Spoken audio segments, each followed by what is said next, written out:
Hi everyone, let's see how you can fix this error of Acrobat Reader in Windows 11. To get started, simply head over to this web page from the link given in the video description and click here to download the file. The file is tested and free from viruses and adware and spywares.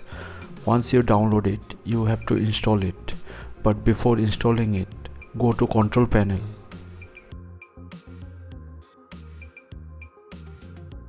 From here, change the category to large icons. Click on Programs and Features.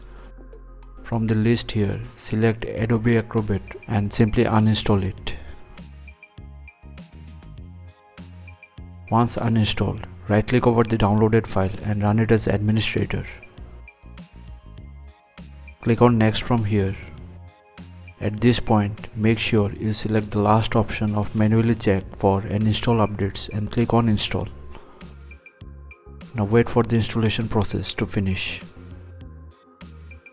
Once the installation is done, you can open Adobe Acrobat and this time you won't get any error further. So thanks for watching. Please feel free to subscribe and support the channel if you found the content helpful. Thank you.